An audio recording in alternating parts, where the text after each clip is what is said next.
Hi everyone, welcome to another Ashtown Creations tutorial. My name is Stephanie, and in this video we are making the Beachcomber Small Wallet by Needle and Anchor Patterns. If you are a fan of the Beachcomber collection, you will love this cute little thing. It's one of 3 wallet type patterns. This is the small. There is a large wallet and a folio as well. The small version here has 5 card slots, 2 bill pockets, one there and one there, and a zippered coin pocket. Mine closes with 2 magnetic snaps, but there is an option of using a single flip or twist lock. This is actually my tester version. I used a quilting cotton, a very lightweight waterproof canvas, and Rex faux leather. The one we sew up in the video will be the same fabric combinations, just different colors.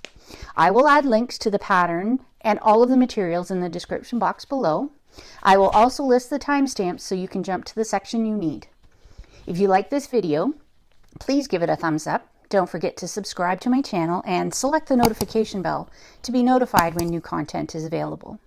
Please leave any questions or comments in the comment section below. I will do my best to respond as soon as I possibly can. Thank you to Carissa from Needle and Anchor for allowing me to record this tutorial for you. Okay, let's get sewing. All right, let's go through the pieces for this Beachcomber Small Wallet. For the exterior front center, I have quilting cotton interfaced with a woven interfacing. The exterior center back, again, quilting cotton interfaced with a woven interfacing. The 2 contrast corners, 2 for the front, 2 for the back. This is a waterproof canvas. It's not Ottertex, it's thinner than that. I will list it in the description box below. And then exterior top strip, I've used a faux leather. Again, I will list it in the description box below. And we have the wallet closure D, piece D. It's been stabilized. I put my Decaville light on it already. So you should cut out 2 of the Decaville light stabilizers. One will be for the wallet closure D and one will be for wallet closure double D. This is the one that will get your snaps or your single lock if you decide. So both of those are out of faux leather. And then I have pattern piece E, wallet spine. It's a faux leather again. I have 2 pieces of Decaville light that will be used once I put the front and the back together with the side corner pieces. We will stabilize it with this. I have front pocket, zipper pocket, and then the lining for the front. The front, that's quilting cotton interfaced with woven interfacing, and the lining is the waterproof canvas.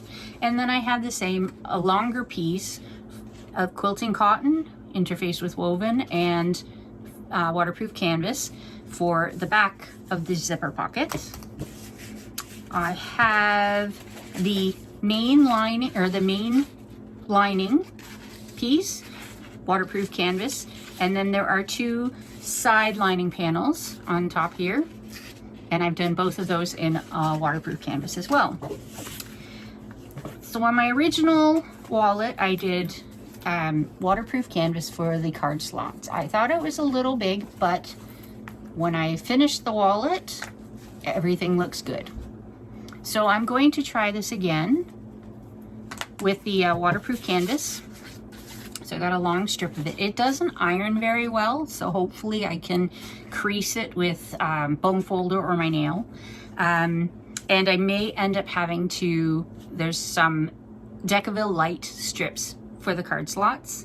So I may end up having to either glue these in or sticky double-sided tape them, because as I mentioned, it doesn't iron, my waterproof canvas doesn't iron very well.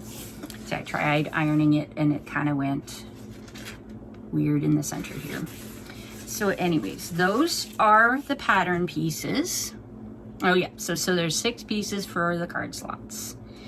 So we've got zipper tape. This is Zipper by the Yard. This is number 3 zipper.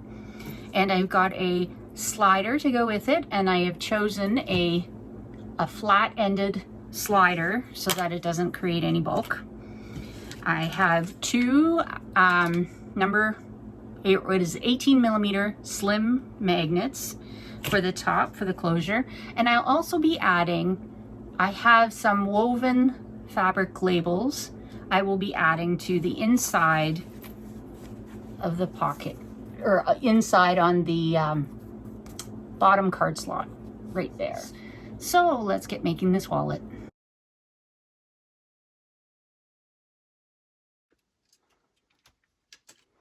First steps we need to do are add the corners to the exterior pieces. So there's the front, this is the front, and there's the corners. So I'm going to, this is the way I want them to be eventually. So I'm going to lay them out like this. Then I'll flip this over, matching up these corners. And where are my clips? Grab a clip, and I'm going to put a clip in it. I'll do this for all 4 corners. So this one goes like that, flip it over, and line them up along the edges.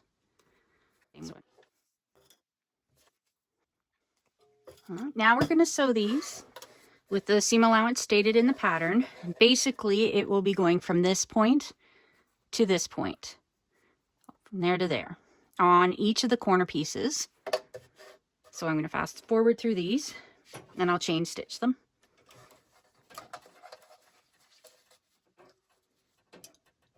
All right, so needle down, and I'm putting it on a 3.5 stitch length because it's more of a joining type stitch. And I've got this here just so I don't have to hold my tails every time.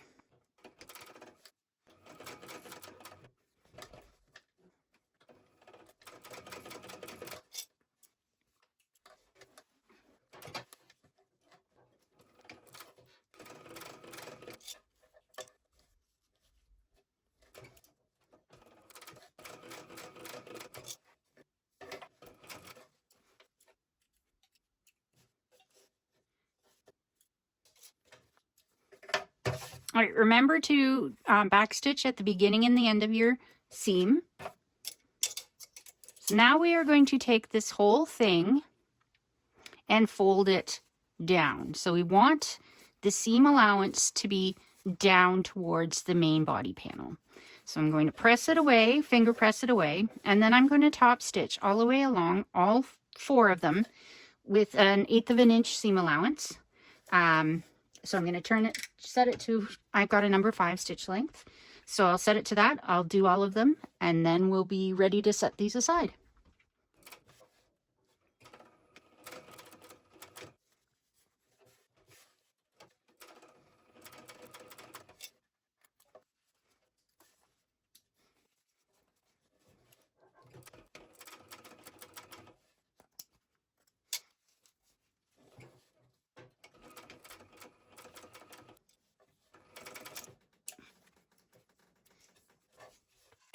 Before we set these 2 pieces aside, we need to fuse some Decaville light to them.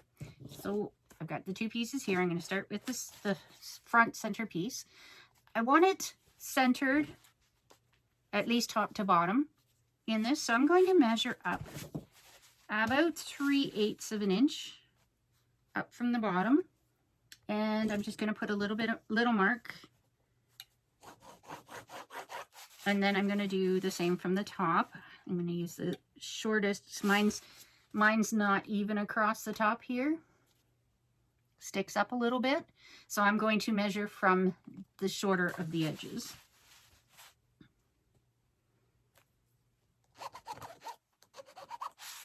And now I'm going to take my piece of Decaville and put them in between there.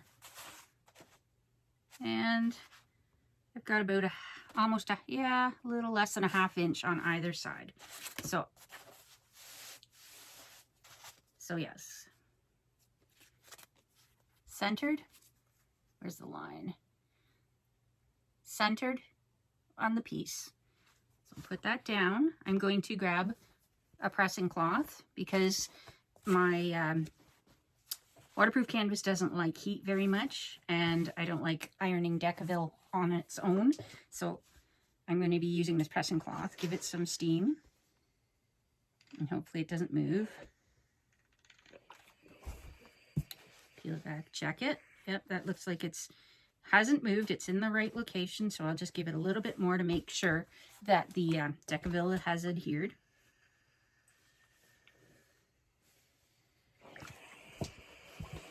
There we go. It's one done. I'm going to do the second one, and then we can set these aside and move on to the next step.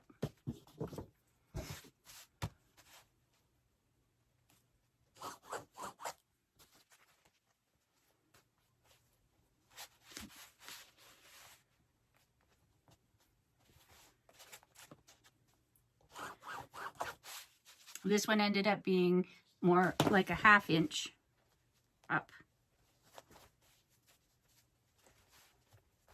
So I'm going to put it at the 1/2 inch line and press it on there and make it centered from side to side. Again with the pressing cloth. You can also use parchment paper or baking paper depending on what you call it. That works as well for ironing.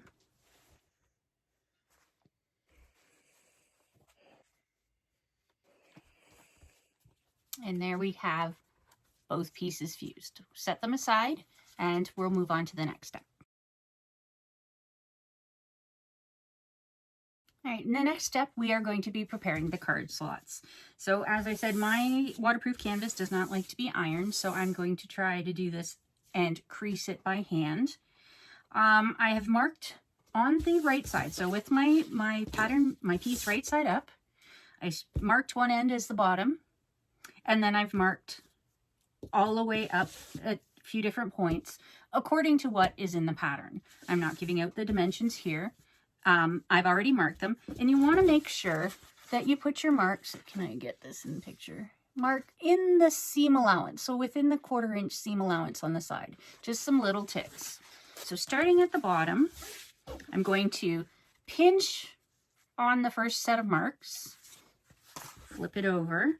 I'm going to make sure that my sides are lined up, and then I'm going to just finger press it across the edge, so it gets a nice crisp edge here. So I'm going to grab a couple clips. Actually, I'll use the smaller ones just to hold this edge, and then I'm going to find the next set of marks. So my next set of marks is here, and I'm going to do the same thing all the way up, pinching at my marks along the side. Make sure that the edges, when you fold it back, if you keep these edges in line, then you're going to keep them fairly even all the way down, as long as you cut it evenly. So I finger press it. It's got a pretty good crease. And again, adding some clips. And I will keep going, doing the same thing for all the marks all the way up.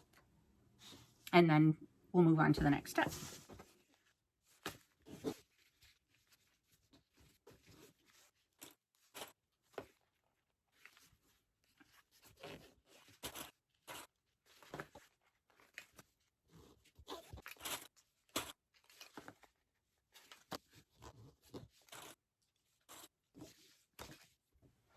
As I mentioned, my waterproof canvas does not like to be ironed, but I need to put these pieces of Decaville light in each of the crease before I top stitch them. So I am going to, one crease at a time. I've got my Beacon 3-in-1 glue, and I'm going to try and glue it in. Hopefully the glue sticks. If not, then I may have to use double-sided tape. So we'll give this a try. So I'm going to put some glue on the piece, flip it over, and center it as best as I can along the crease,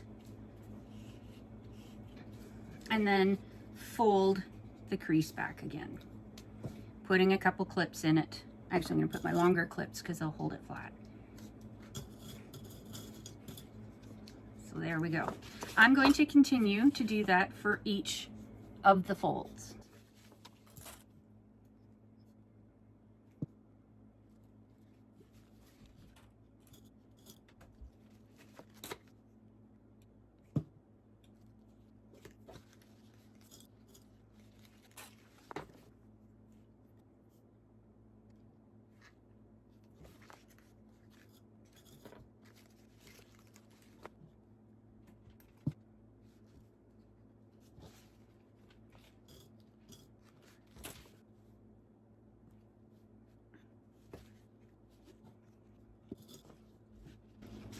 now that I've got them all glued in, I'm going to take them over to the sewing machine, and I am going to top stitch each of these slots at with 1/8 of an inch seam allowance from one side to the other. Here we go. Top stitching, I've got set at a 5 stitch length, and I'll just go ahead and top stitch all of these card slots. 1/8 of an inch seam allowance. Back stitching, I back stitch at the beginning and the end of the seam. It's up to you. I just like doing that.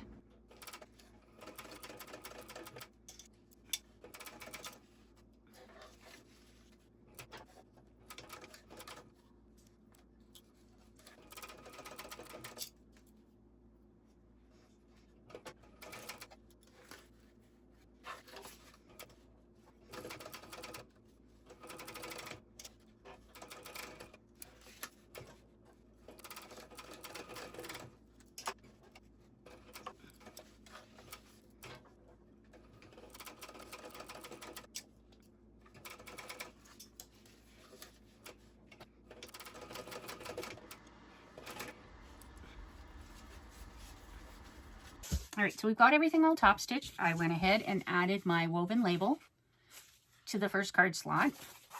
Now I'm going to tuck everything from the second card slot down underneath. I'm going to take a ruler and I'm going to, as per the instructions, measure down the required distance. And then I'm going to take this card slot, the bottom card slot, or the first one, and match it up to the ruler. Take a clip and clip it into place. And then finger press. See, this is another thing that happens, the curling, when you iron this waterproof canvas. So next thing, I'm going to everything except the third card slot up. And I'm just going to keep going. Measure down the required distance. Fold this over, match the top of the card slot with the ruler, and then this time I'm moving the clip. There we go. And pressing it down. I'm going to keep going all the way along for each of the card slots.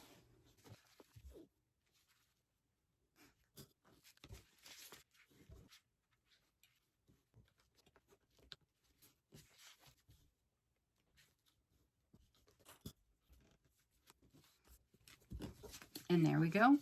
We have all of the card slots positioned. The bottom, the backing of the card slot pieces will be longer than the front, which is correct. So I'm going to just clip them together right now. I'm going to grab my scissors and I'm going to clip away the excess from the back part. So it would be better if I had a rotary cutter, but I'll just do this with my scissors. All right, so I've trimmed that away. So match up the top and bottom edge here, raw edges. And I'm going to go take it to the machine and I'm going to stitch it across with the required seam allowance. Actually, I am going to, yes. So,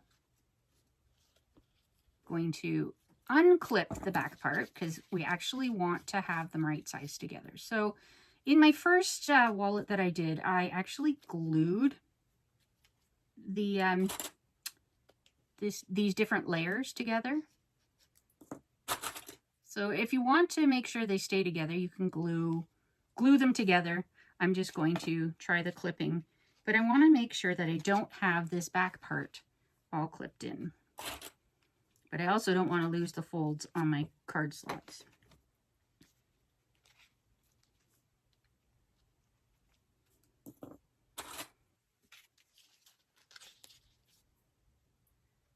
There. So now we're going to take the back piece and we're going to put it right sides together with the front, matching up the bottom. So there's the back of the card slots. This is the backing piece. We will stitch it together with the required seam allowance, and then we will turn it right side out. So I'm just going to head over and stitch this across.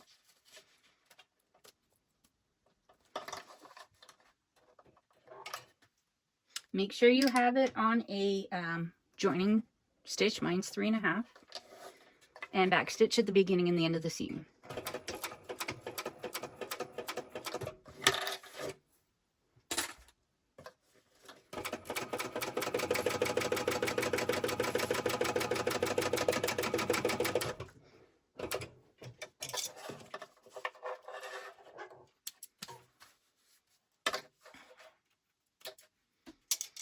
All right,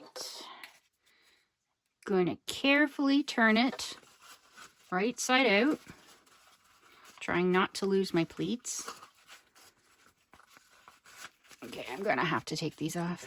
I'll hopefully be able to get the pleats back.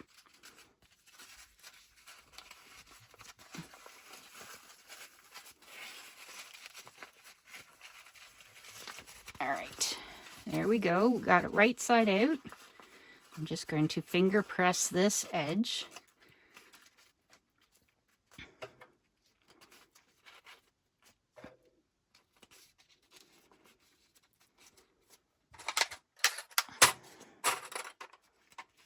And now try and line up these again. I may need to bring out my ruler and remeasure them, but I'd rather do that and have them right on. So I'll do that off camera to make sure that they're all, because they're all kind of warped. So when you turn it right side out, so I suppose if we had tacked these down first before we stitched it all, that would have worked too.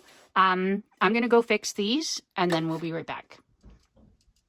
Okay, I've readjusted everything, and I think, yeah, next time I make these, I will be not including the back. I will be tacking just these slots in place, especially if I use something, don't use glue, and I use something that I cannot iron. All right, so now I'm going to just top stitch on either side of the card slot. So I'm going to start from the bottom and work my way up. Got a 5 stitch length because that's a nice long stitch length, 1/8 of an inch. I'm just going to top stitch at 1/8 of an inch seam allowance. And I'm not going to back stitch over these because they will be sewn a few more times. So I'm just going to go over all the way to the top.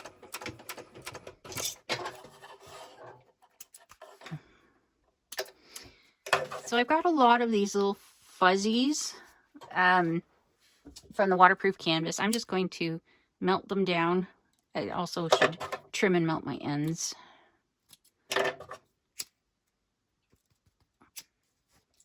But you get the fuzzies like this. I don't know if you can see that. They come away, they go away with a little bit of fire. So I'm going to go from the bottom up again on this side. I back stitch again.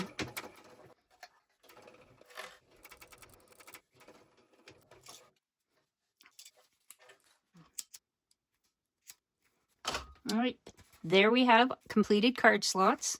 We can set these aside for now.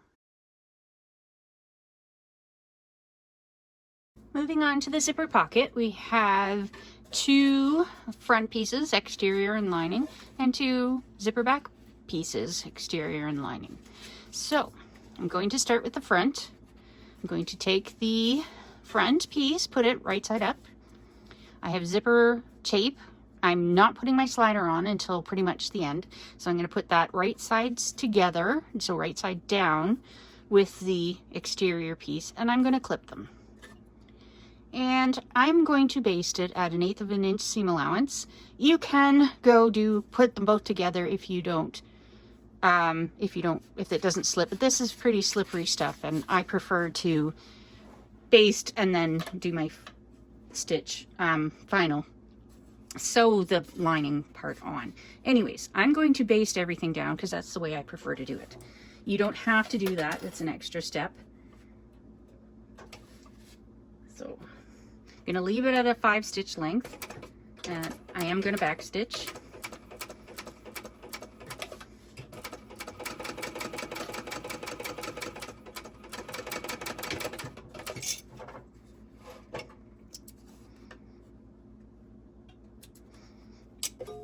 Now I'm going to grab my lining piece, and I'm going to have the pocket right side up, the zipper is right side down, and the lining is right sides together with it. I'm going to actually clip it on the other side, and for mine, I'm going to turn it around so I can get 1/4 of an inch. So I want to get as close to the zipper as I can without showing the teeth. So, and I'm going to try for about 1/4 of an inch. So it's also good to be able to see your other row of stitches, so you make sure that you're on the inside towards the teeth from that. So anyways, going to change my stitch length to 3.5 because I don't want these coming out, and back stitch. Now I'm going to separate the pieces, finger press it away, match up my seams, or match up my sides of the pieces because I want them even. I'm actually going to put clip in it just to make sure, and I'm going to put my fingers along the teeth of the zipper and tug on it slightly, not really hard, but just adjust it slightly so that I'm pulling it out of the seam as far as it can go. If you pull it too much, you can end up with a wonky zipper, but you don't want it also wavy this way because you didn't pull it out. So now I'm going to stitch along this edge with 1/8 of an inch seam allowance. I'm top stitching at a 5 stitch length. All right, now I'm going to grab the back piece, and I don't think I have a direction for this, so I'm just going to put it face down on top of the zipper. I'm going to again clip it in place a couple spots, and I am going to baste it on. And I'll do the same steps for this side as I did with the front.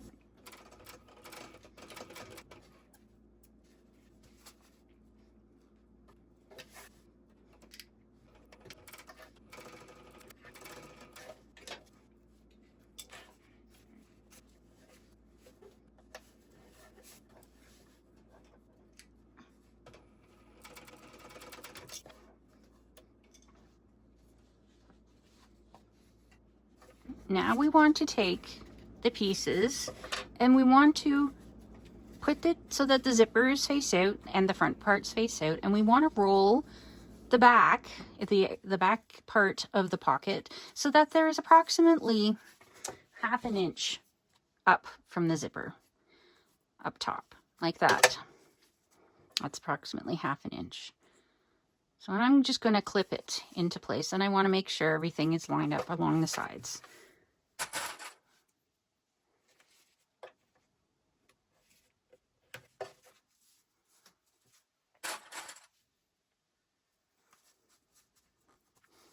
Right, so now I'm going to take the pieces and I'm going to top stitch 1/8 of an inch across the top of the back.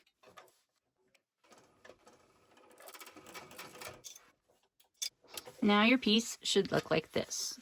From the front it looks great. From the back we've got some stuff mismatched.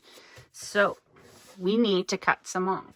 Right, now we need to do some measuring and trimming some of the fabric from this pocket. So this is the front. We need to flip it over to the back, and now this is considered the top for now. So the top 3 layers, so this one, the one underneath, and these 3 layers, so 2 lining and this piece, we are going to cut at one length, and this one we will cut at another one. So I'm going to measure down according to the instructions, and I'm going to use an air erasing marker. So I'm going to measure down from the top what it says in the pattern, and I'm going to draw a line. Okay, I don't think you can see the line, but trust me, there is a line there. I'm actually going to clip these together so that I get all 3 pieces, because we only want to cut these at that line. We don't want to cut the other. And if I were at my cutting table, I would do this with my rotary cutter, but since I'm not at my cutting table, I don't have it with me, I'm just going to use my scissors. So I'm using my scissors, and I'm going to cut across the line that I marked here before it erases, and it's almost gone. Cut straight across. I gotta mark it again because the air erase is almost gone. Okay, it's the back. We won't see this, so I'm going to use pen.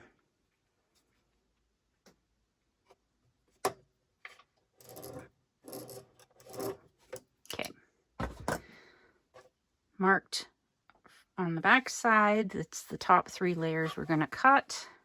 And I'm cutting with my regular scissors.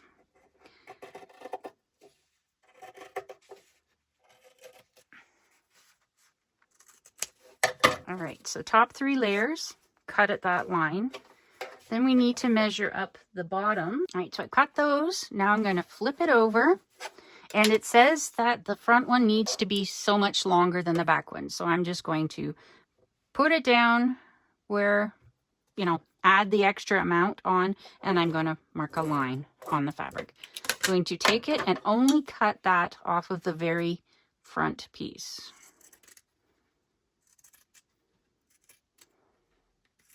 All right, there we go.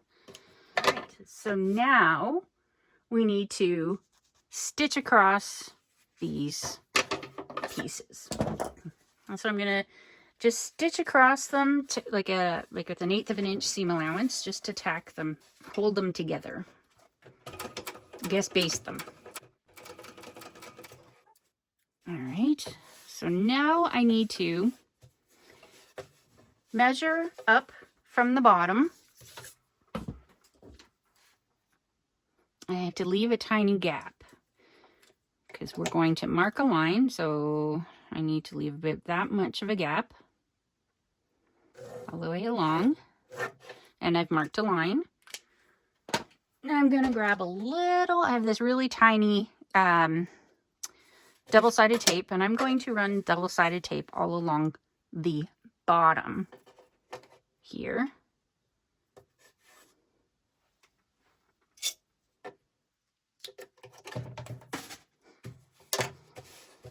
And now I'm going to peel the backing from the tape. And I'm going to fold this up to meet the line. There we go. Now I'm going to take this piece and fold it up again. And this will hide any raw edges. So I'm going to take some clips and clip it across.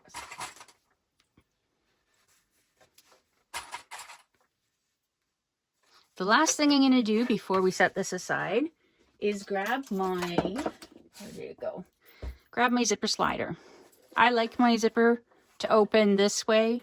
I'm not sure it really matters in this pattern because things are upside down when you open it. So I'm going to get in here and I'm going to look. I'm going to actually have a look. This one is harder to see than, where are we going?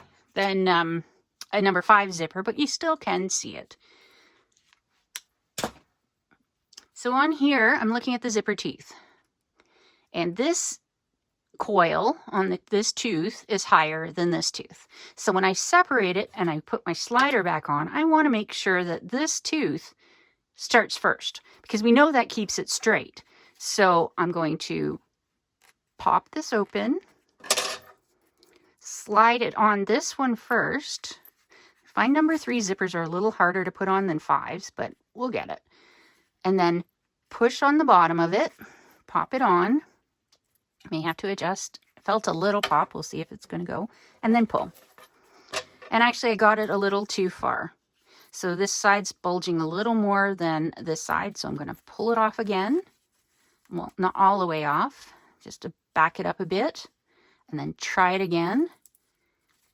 And there we go. I've got it back to 1, 2, 3, 4. Left, right, left, right. And it looks good. There's no one side bulging more than the other. So I'm going to put this in the center.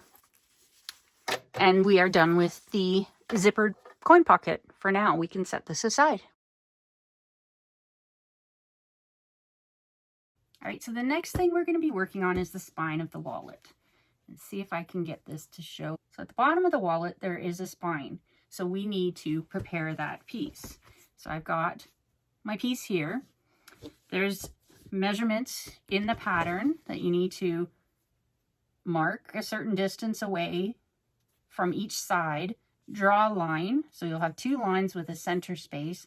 And then you need to put tape along those pieces, along those lines. So I've already done that. I've got my lines and I've got my tape. So now I'm going to peel the backing from the tape. I start at the center and I'm going to fold over the long edges towards the line, moving from the center towards the end, the side of the piece. Do it for both sides. And now we have a piece that should be about 1 inch wide and by the length. And it's ready. We can set this one aside now. And we're going to be working on the magnetic snaps.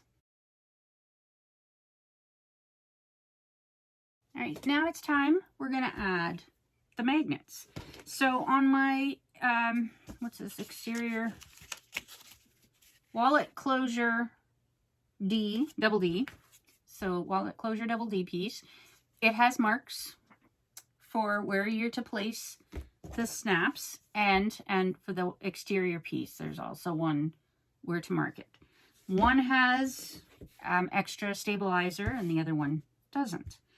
I have normally use Decaville Heavy for the back to stabilize snaps, but I don't have any handy, so I've got some Peltex here that I'm going to be using for each of them.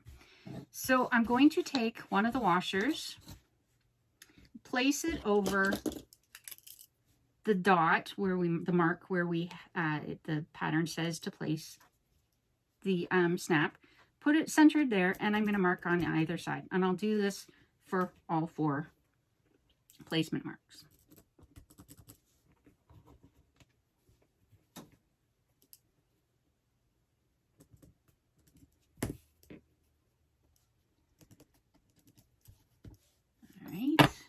Now I'm going to take, I have a Cricut X-Acto knife, so I'm just going to use that to cut the slits.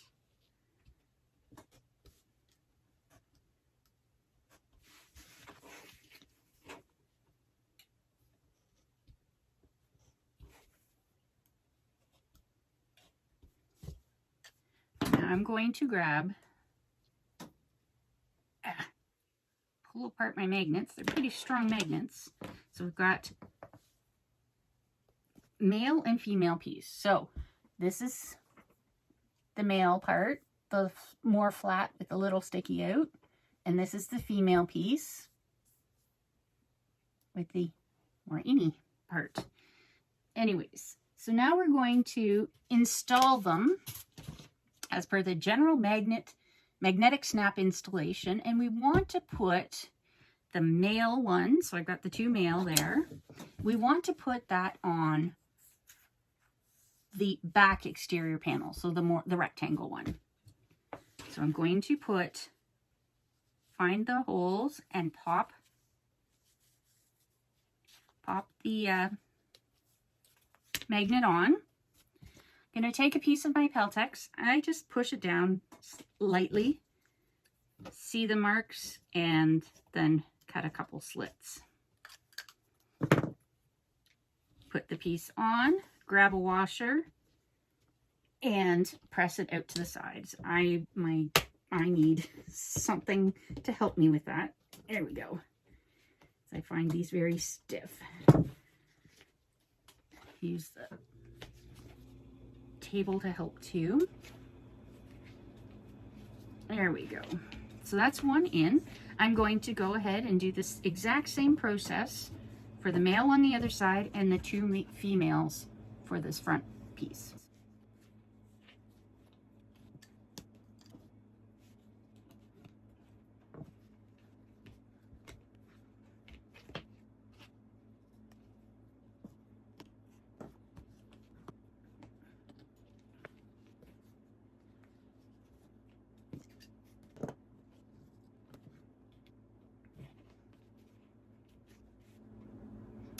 And the one last thing I'm going to do before I set these pieces aside is I've got just some duct tape here, and I'm going to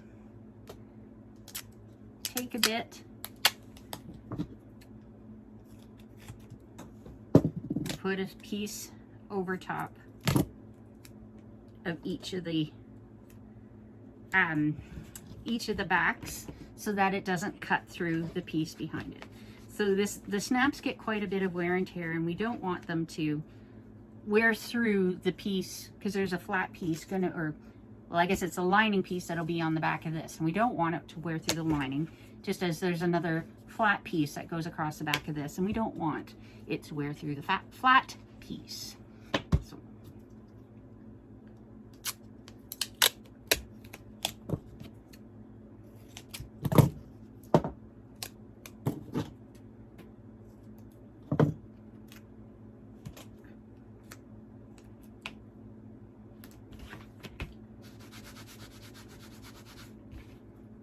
there we go. All the duct tape has been added. Now we can set these aside and move on to the next step. Now we can start assembling the pieces. So I've got my front panel all stabilized with Decaville Light. So I'm going to use this piece, and then the other one we're going to use is the exterior piece. And that will go with not this one, it will go with the plain piece. Don't mess that one up. I did that before for my first one, and it didn't work right. So this part we're going to set aside, and you're going to work with the one without the snaps on it. So I'm going to go through, and for all of them I'm going to find the centers and snip my centers top and bottom.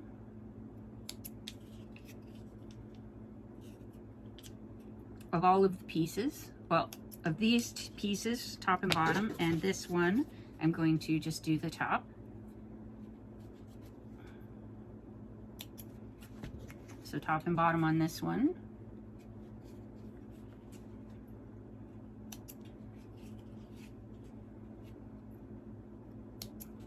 And while we're at it, we can do top and bottom on this one. Make sure you set it aside though and don't use it.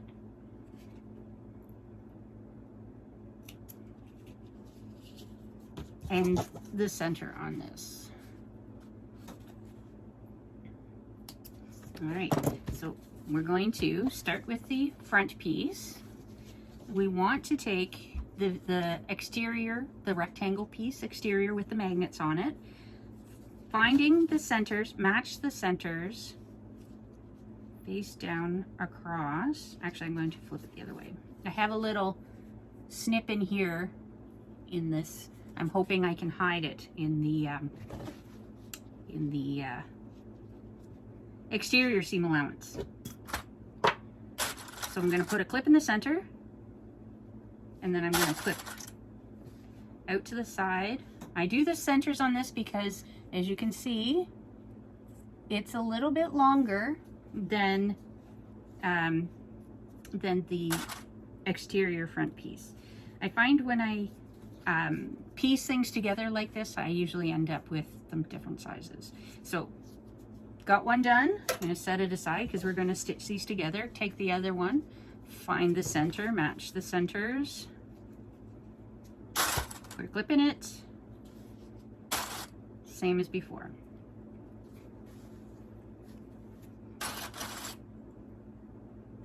Now we're going to take it to the machine and stitch them. We need to stitch these all together with the seam allowance as per the instructions. So I'm going to start with one of them. So I've got 3.5 because we're joining them. And back stitch at the beginning and the end of the seams.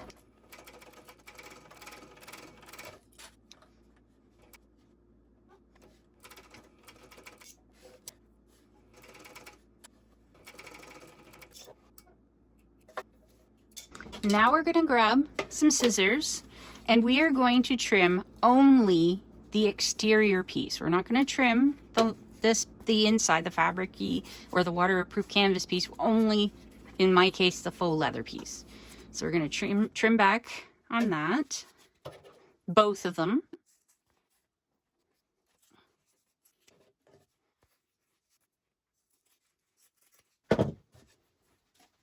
And now we flip the seam allowance up.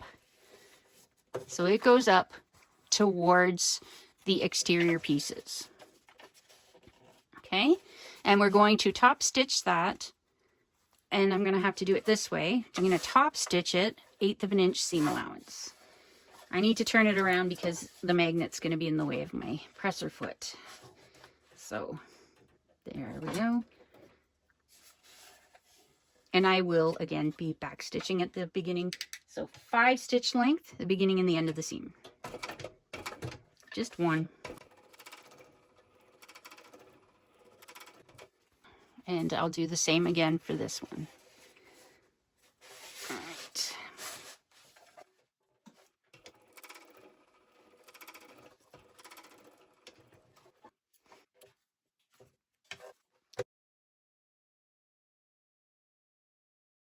All right, now we need to make some marks and add the spine piece. So according to the pattern, I'm going to grab my big ruler again, and I'm going to mark up from the bottom. I'm just going to go up from the bottom, the amount suggested. Just going to do a little bit on either side. I'm also going to turn it around and measure down to make sure it's even from the edge of here down to here is even. Because as you can see, my piece isn't overly even at the bottom because cotton does that. So if I measure down from the edge here that we just top stitched, we can check and make sure that line is correct. And it looks like that line is correct to me. So I will go ahead and do the same thing with this piece. Yeah, it's pretty even. So now I'm going to grab some, got a little, the other one I used was a little bit wider, but this should still work. I'm going to put a little bit of double-sided tape, and I'm putting it, for me, I'm putting it right at the very bottom. It does say, the instructions do say to put it below the line you just made, but I really don't want it in my seam allowance, so I'm going to put it way down here. I see it. And same for the other side. It's just safer for my machine to keep this, because this is the really, really sticky leather tape. It's very thin, but it is still really sticky. All right, so got this. Now I'm going to peel off the backing, starting with this one. I'll peel off the backing, and I'm going to take the spine, and I'm going to lie it down right along that line that I just marked, and I'm going to press it down so that it's stuck to the double-sided tape. Put that aside for a second. Grab the second side, peel away the backing.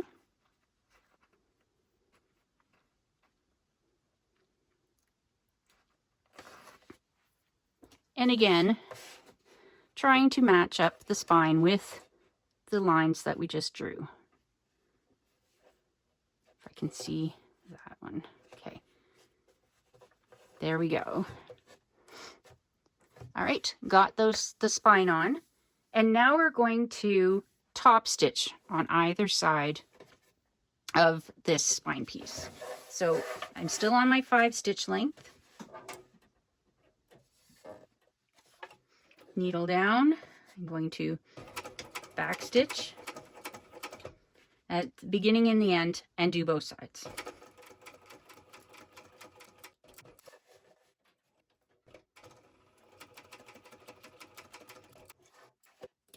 And I'm just going to trim my pieces off the end here, my jump stitch there, and now we have the spine on. Okay, we can set this aside and move on to the next step.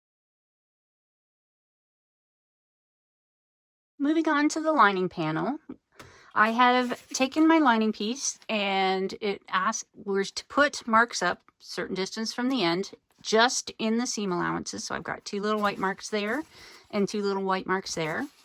Now I'm going to pick an end, doesn't matter for mine which end, but I'm going to start with the card slot panel. So I'm going to take the card slot panel and I am going to line it up with 1 set of marks. I'm going to grab some clips. So we want the card slots facing into the center. So we line up the bottom with that line, and then I'm going to clip the rest of it up. I'm going to go and I'm going to stitch along here at the bottom with 1/8 of an inch, like a top stitch of 1/8 of an inch along the bottom, and then I will do up either side to baste it to the lining panel. But I'm going to start across the bottom because I really don't want it to move. And if you start here and go down and across and up, you can end up with it skewed. So I'm going to just baste, so 5 stitch length, and I am back stitching. And there. Now I'm going to baste up the side.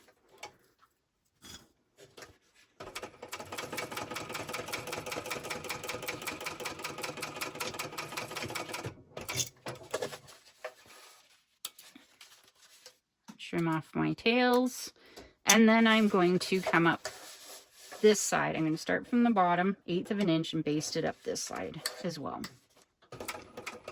And it's slipped.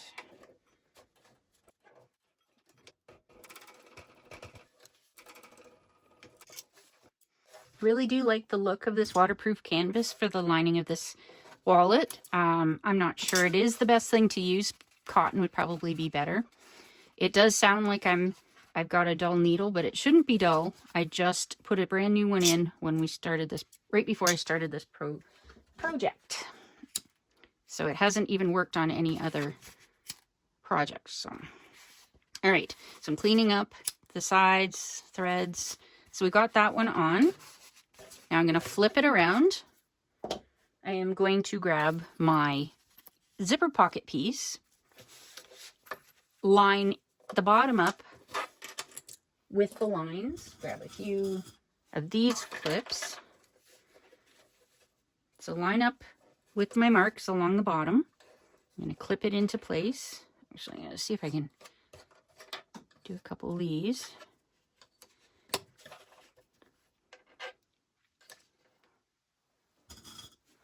And I'm going to do exactly the same thing for this one. So so the card slots are to be pointed in, and the zipper is to open in. So if you've got it closed this way, the coin really doesn't have anywhere to go out.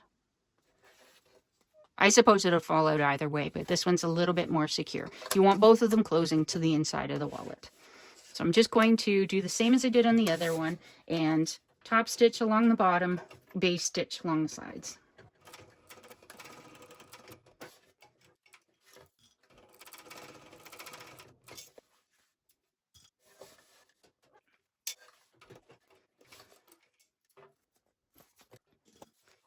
One of the problems with the walking foot and going up from this side is I only have 1/2 of the foot on.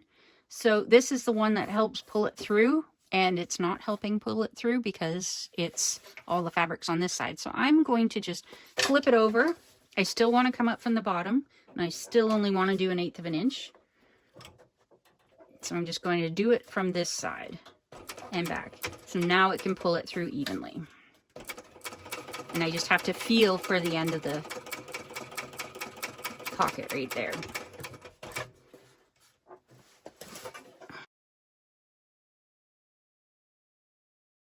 Now we're moving on to adding the lining side panel. So we've got side panels, we've got 2 of them, and they each go on the side.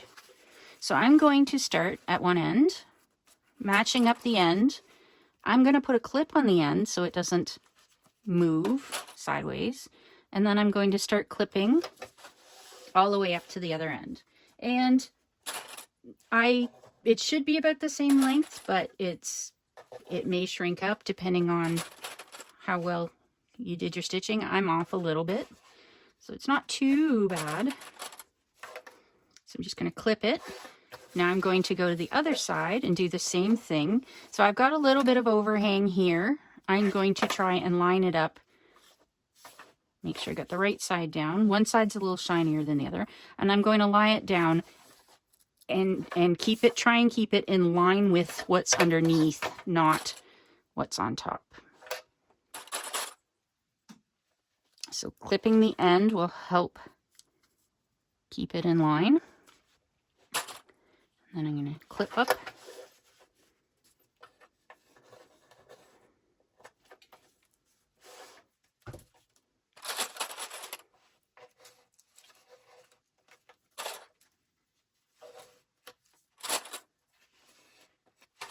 All right, now I am going to sew it down using a 3.5 stitch length, and I'm going to sew it at the seam allowance specified in the pattern.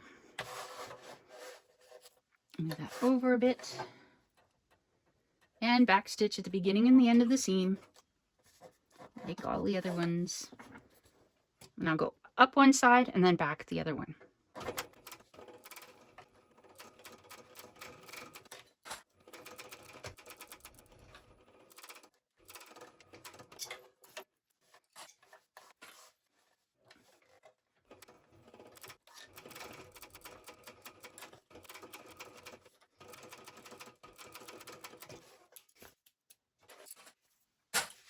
Now we want to push the lining side panels away from the main panel. Actually, before I do that, I'm just going to trim any excess off the top and the bottom. So I want them to be even. This one's not too bad. And then I'm going to melt any threads I may just have trimmed.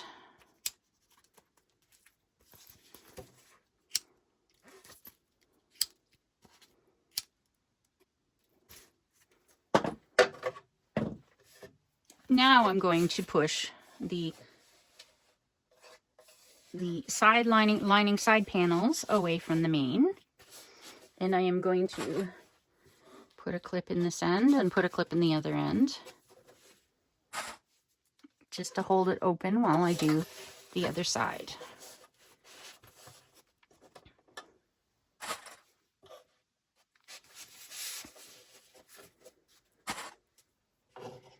And there we go. Now I'm going to top stitch down either side with 1/8 of an inch seam allowance, 5 stitch length.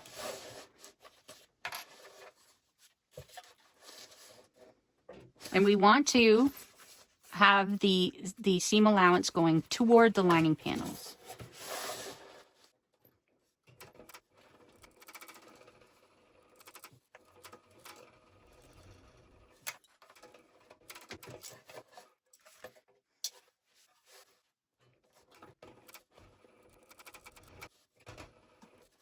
I would not use this waterproof canvas or anything heavier if you are using a domestic machine, because my machine's having to punch through it.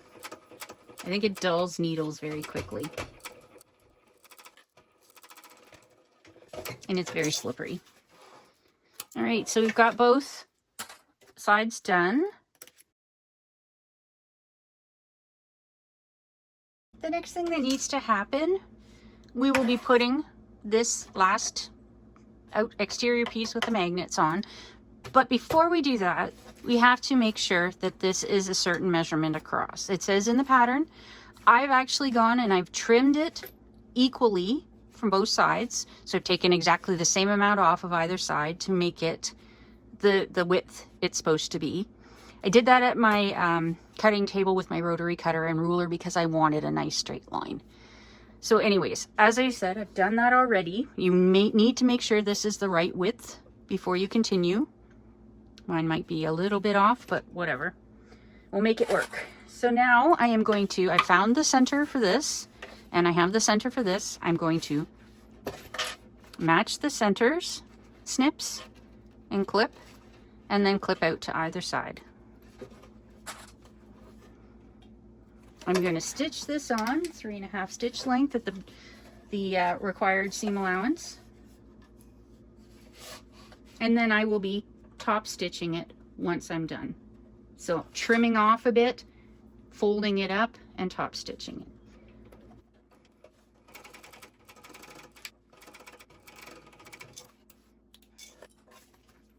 Again, pulling back the inside because we only want to trim the exterior piece.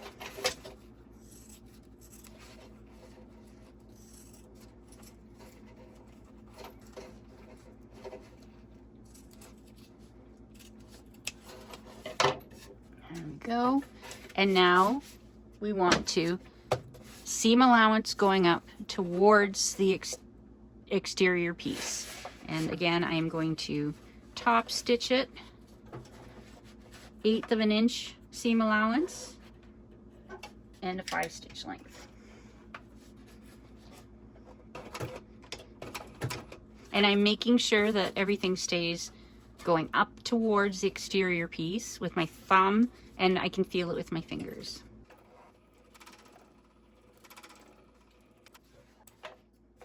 And there we go, all stitched on. Now to move on to the next step. Yay, we're getting close. We're almost to the last step. We are going to be putting these two pieces together. So we have the lining, and I'm going to move my zipper to the center of the lining, and we have the exterior, and we need to put them right sides together. And when I stitched these pieces together, this one shrunk a lot. So I need to stitch from my exterior side to make sure that I catch everything, because this one is pretty straight. This one's got some in and outs with the corners. So I am going to start by matching up. I've got center snipped on the top. So I'm going to start matching here and go out a bit. I am going to go to the other end, and I am going to match the center snips that I have there too. This way we get it fairly centered on the pieces, and then it should be fairly even around the edges. Anyway, so now I'm going to start clipping along the sides. So we're going to have to leave a space in one of the sides to turn a turning hole. The instructions suggest to mark a seam allowance width from the side. So I'm going to go ahead and mark on this one, at least on this part, and then I'm going to have to grab my other one for the side,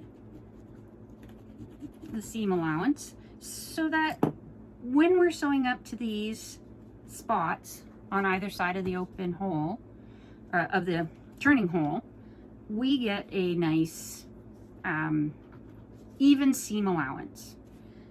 The rest of it can be all wonky, but we really want it nicer along where we have the opening. Actually, I may move this one up a little bit more, so that we can have even amount to turn under later. So if we stitch these lines and then all the way around and then come back and stop here,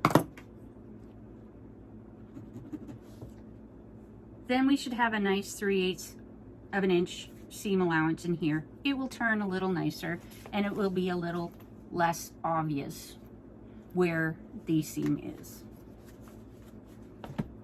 So I've marked that. I'm going to keep clipping, and we need to put it in the side. So I've decided I'm putting it in this side. So I'm just going to clip, and I want to come in at a 90-degree angle. So I'll probably come in, I don't know, one of the sides, and then go around and then out at a 90-degree angle, and that should keep it, when we go to turn it, that helps keeping it from ripping. It's not that hard. Like, if you leave enough space, you don't have a huge amount of pulling. Like, it's not that hard to turn through. There are a lot of other bags that are harder to turn than this. So the other thing we might want to try and do is line up these edges, but if you've got everything else right, mine seem to be lining up. So it would look good to have them lined up, but if they're not, it's just on the one side. This side doesn't have them. All right, so I'm gonna make sure that I've marked where I want to do my 90-degree turn. And I've got this one already marked. So I'm going to go in and I'm going to stitch in all the way around and then out. And I'm going to back stitch here and here so that it really protects these corners. All right, so I'm going to stitch in 90 degrees coming in on this corner, back stitching there, and when I turn, and then all the way around, do the same on this side. It's a 3.5 stitch length. And here we go. Back stitching at the beginning and the end as well.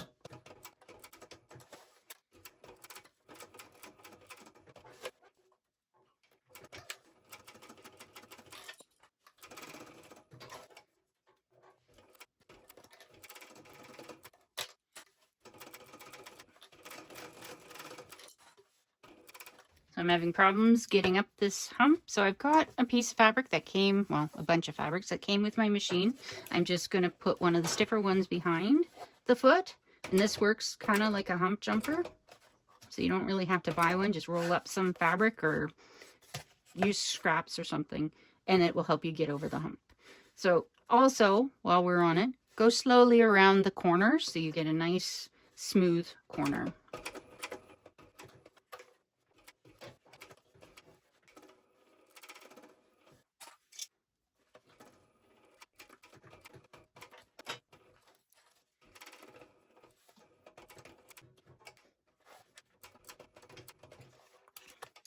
All right, there we go. We've got it all stitched except this part. So I'm going to just kind of give it a light press along here. You probably could. It doesn't say in the instructions to, but you could oh, does it? No, it doesn't. I don't see it saying that you could use double-sided tape, but you probably could use some double-sided tape. But if you're giving it a little press to help, it'll help later. More on the bulky side. It'll help later with your turning. So I am going to go and get I want my pinking shears for the corner, and then we'll trim off the rest of it. All right, so I'm just going to trim this here. I'm going to start here with the pinking shears. And if you don't have pinking shears, you can do little snips into the corner, but it really does help it lie more smooth if you can take extra out from around curves, but it also allows it, with the spaces in between, it allows it to fold back on itself a bit. So the rest I'm just going to cut with regular scissors. And I'm cutting it back to approximately an eighth of an inch. And I'm going to kind of go across at the corner. I have to be careful on this one because I stitched a little off. So I have to be careful going around that corner. I'm not going to cut it quite the same. And then where I've made my angle in, I'm just going to finish my cut.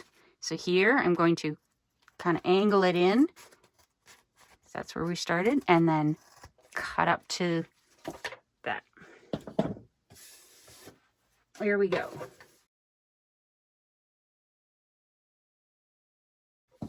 So now we've got this. We've got our turning hole. We need to get it turned right side out. So I'm going to put my hand inside the hole, push down on the other side, and then start pushing it through. Trying not to rip anything, and I'm trying to keep I guess I didn't adhere my Decaville very well to that because it's starting to pop off. It'll be fine once it's all turned out. So anyways, pop this out.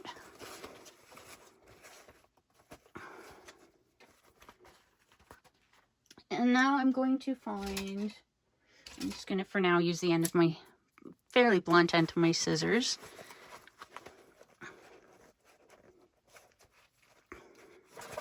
And poke these out. So there we go. And you can put clips in them to hold them. So just putting some clips in, move it over to kind of hold it shape. And now I'm going to work on the other side. This is a pointier corner, so I'm going to use my Scissors again to poke out. If you have a turning tool or something, that would be great. We'll continue to go around and poking out the sides using my scissors again. So got those done. Roll it in my fingers, try and get them even. I think I can poke that out a little bit more. This may be the side that I went over on, so it may not go any more than that.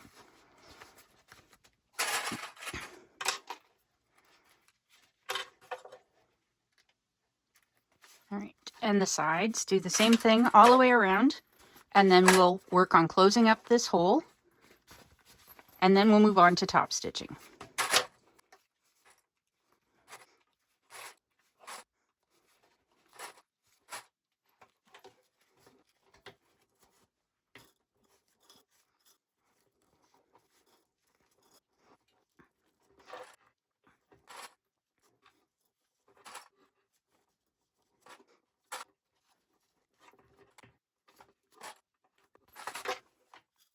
All right, one thing that I did on the other wallet, and I'm going to do it again on this one, is now that I've got these clipped, I'm going to take them off individually, and I'm going to put glue in there, and then I'm going to clip, and I'll probably have them each side by side. This just helps keep things even when we go to top stitch. Otherwise, I found things wanted to slide off and they looked all wonky. So taking a few minutes, and I'll do this off camera, taking a few minutes to put glue in there and clip it all together makes it look better. To me anyways, it looked better in the end. So as I said, I'll do this off camera, and then when I come back, we will top stitch this. And there we go. It's been about 5 minutes since I put glue on it and left it clipped. I don't know that you need to leave it that long, but I needed to charge my phone battery a bit. So I am going to take some of these off now, and it should be fine. It's all stuck. I'm going to start around here, and I'm going to top stitch 1/8 of an inch from the edge, size number 5 stitch, size 5 stitch length, and I'm going to just go all the way around carefully.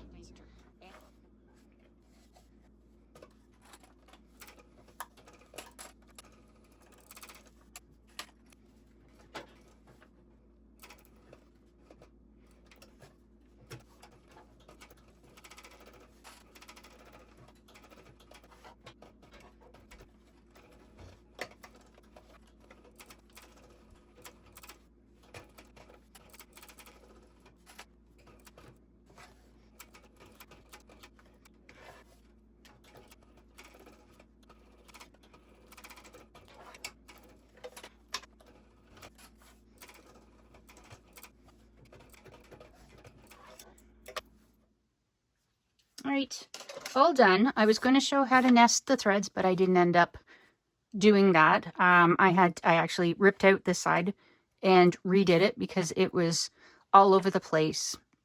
I did not make the smartest choices. The cotton's fine, and the backing I think would be okay as waterproof canvas here and here. This should probably have been faux leather or cotton. Same with these.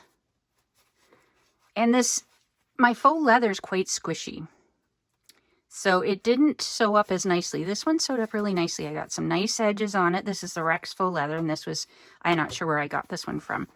But everything was nice on this one, even with it being waterproof canvas, but it's a different waterproof canvas. This one's a lot more slippery than this one. So when you go to make your wallets, keep in mind the fabrics that you're working with, because this one turned out, so I thought, hey, I can do exactly the same thing with this one, but it's not exactly the same.